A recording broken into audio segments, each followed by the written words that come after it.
Big TV భక్తి సమాచారం WhatsApp ఛానల్లో జాయిన్ అవ్వండి. అన్ని విశేషాలు ఎప్పటికప్పుడు తెలుసుకోండి.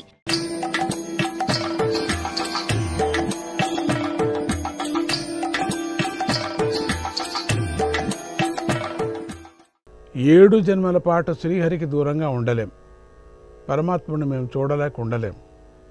కనుక ఈ పాపిట్టి జన్మలైనా సరే, శ్రీహరిని ద్వేషించే జన్మలైనా సరే, మాకు 3 జన్మలే చాలు, 3 జన్మలు చాలు మాకు. అంత తొందరగా మేము వచ్చేస్తాం ఇక్కడికి. మేము ఇక్కడ వదిలి ఉండలేం. మేము త్వరగా శ్రీహరిని చేరేటట్టు అనుగ్రహించండి అని కోరారు. అలా కోరడం వల్ల వారు మొదటి జన్మలో హిరణ్యాక్ష హిరణ్యకశిపులుగాను, రెండవ జన్మలో రావణ కుంభకర్ణులుగాను, మూడో జన్మలో శిశుపాల దంతభక్తులుగాను జన్మించారు. దీనివల్ల మనకేం తెలుస్తుందంటే, శ్రీహరికి ప్రేమ కానీ ద్వేషం కానీ రెండూ లేవు. జీవులు వారి వారి కర్మశేషాల ప్రకారం నడుచుకుంటూ క్రమక్రమంగా తమని తాము పరిశుద్ధం చేసుకుంటూ పరిపూర్ణంగా పరిశుద్ధి లభించినప్పుడు చక్కెరలో కలిసినట్లుగా, నదులు సముద్రంలో కలిసినట్లుగా పరమాత్మలో లీనమవుతూ ఉంటారు. పరమాత్మ భక్తులకు చేసే సహాయం లేదా అంటే ఉంది. నిర్గుణుడు నిరాకారుడు అయినటువంటి పరమాత్మ తన భక్తులను భిన్న విభిన్న రీతుల్లో పరిశుద్ధి చేసేందుకోసమే అవతారాలు స్వీకరిస్తూ ఉంటాడు. అంటే నామరూపాలు లేని స్వామి నామరూపాలను స్వీకరిస్తాడు. ఎవరి కోసం? భక్తుల కోసం. ఎవరి కోసం? భక్తుల కోసం. ఏ భక్తుల కోసం? ప్రేమించే భక్తుల కోసం, మరి ద్వేషించే భక్తుల కోసము కూడా. ఎందుకు? శ్రీహరి ఎత్తిన నరసింహ అవతారమే చక్కటి ఉదాహరణ. ఈ ఘట్టాన్ని ప్రహ్లాద చరిత్ర అని కూడా అంటారు. ప్రహ్లాదుడు హిరణ్యాక్ష హిరణ్యకశిపులు సోదరులు. ఇద్దరికీ విష్ణు అంటే చెప్పలేనంత వైరం.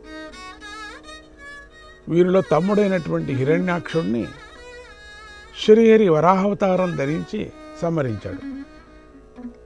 అప్పుడు అన్న అయినటువంటి హిరణ్యకశిపుడు బాధపడుతున్న తల్లిని, తమ్ముని భార్యలను, పిల్లలను ఓదార్చాడు. వారికి జీవులు ఎలా వస్తాయి, ఎలా పోతారు అని చెబుతూ గొప్ప వేదాంత బోధ చేశాడు. భూతానామిక సంవాదక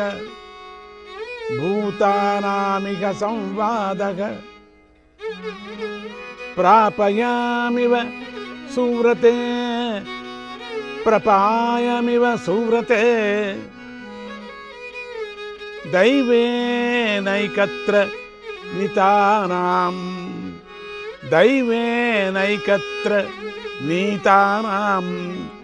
ఉన్నీతానాం స్వకర్మభిః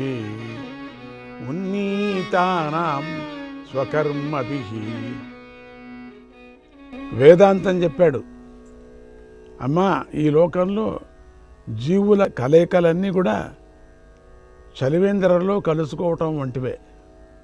వారంతా తమ కర్మల వల్ల దైవం చేత ఒక చోట చేర్చబడుతూ ఉంటారు అని ఈ సందర్భంలో యమప్రేత బంధు సంవాదం అనేటువంటి చిన్న కథను కూడా చెప్పాడు.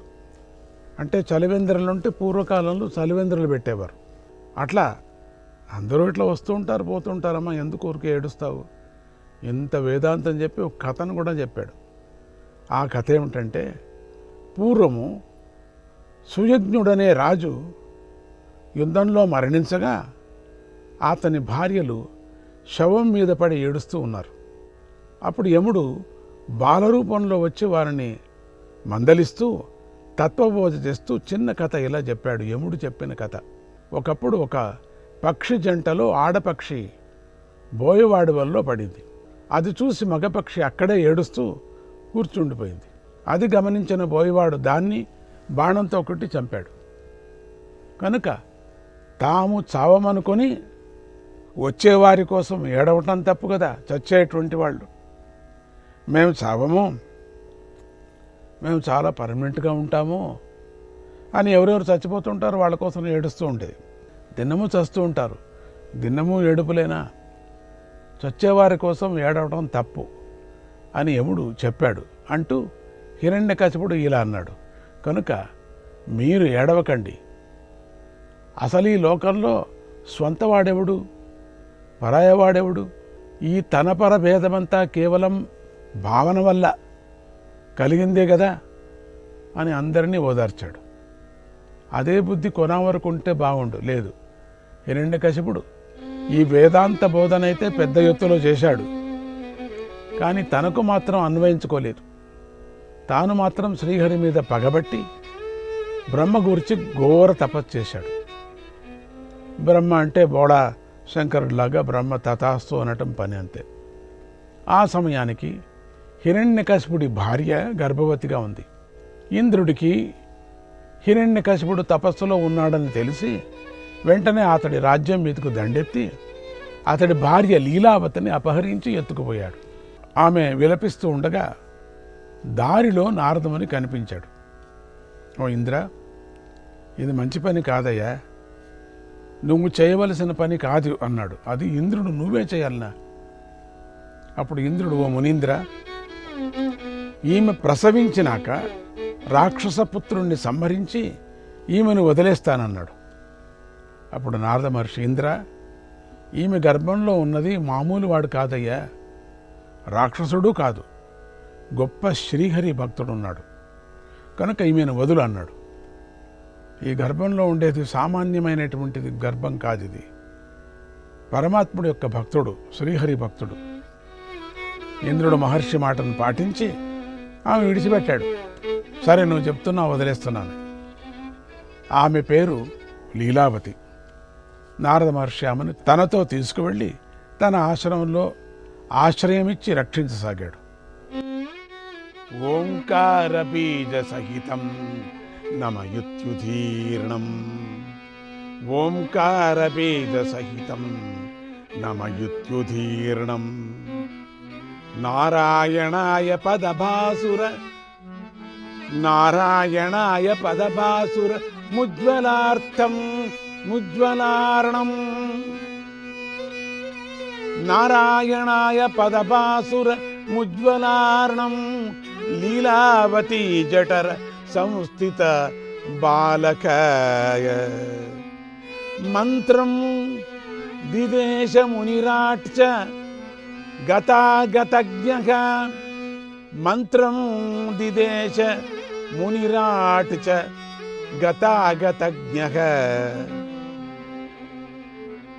మొదట ఓంకారము, తర్వాత నమః, ఓం నమః, తర్వాత నారాయణాయ, ఓం నమః నారాయణాయ అనే పదం గల పవిత్రాక్షరాల గల మంత్రాన్ని భూత భవిష్యత్తులు తెలిసిన నారద మహర్షి లీలావతీదేవి గర్భంలో ఉన్న శిశువుకు ఉపదేశించాడు.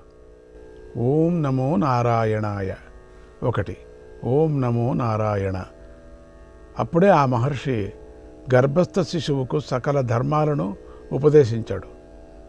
ఈ జగత్తుకు హరియే ఆత్మ, ఆతడే పరమాత్మ, అతన్ని దర్శించు, ఆయన నామం నిత్య స్మరించు, ఆయన రూపం హృదయంలో ధరించు, ఆయన కథలు విను, ఆయన గుణాలను భావన చేయి.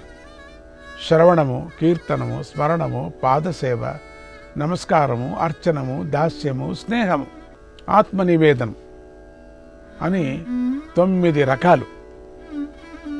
అది ఆయన యందు పరమ ప్రేమ. 9 విధముల భక్తి ముక్తికి మార్గము తెలుపు, 9 విధముల భక్తి ముక్తికి మార్గము తెలుపు. నారద సూత్రము నరుడా నియమంగా తెలుపును దత్త, నారద సూత్రము నరుడా నియమంగా తెలుపెను దత్త. 9 విధముల భక్తి ముక్తికి మార్గము తెలుపు. ఇది అద్భుతమైనటువంటి ఒక భజన. ఆత్మనివేదనము అని 9 భక్తి 9 రకాలు. అది ఆయన యందలి పరమ ప్రేమ. ఆ భక్తిని వరించు. నేను నాది అనే తప్పుడు పట్టుదలను వదులు. పతనం కలిగించే గ్రహాన్ని, కుటుంబ ప్రీతిని దూరంగా వదులు. విష్ణువును భజించు వత్స. వీడు పరాయివాడని, వీడు స్వంతవాడని బుద్ధిభేదాన్ని ఎవరు కలిగిస్తున్నారో ఆమెయే మాయ. ఆమె ఎవరి ఆధీనంలో ఉందో ఆ విష్ణువును భజించును. ఆయనలోనే దృశ్యమంతా ఉందని భజించు. అన్నింటిలోనూ ఆయనే ఉన్నాడని భజించు. మనస్సుతో సోహమని భజించు. సచ్చిదానందుణ్ణి నేనే అని భజించు. ఇలా మహర్షి గర్భస్థ శిశువుకు బోధించాడు.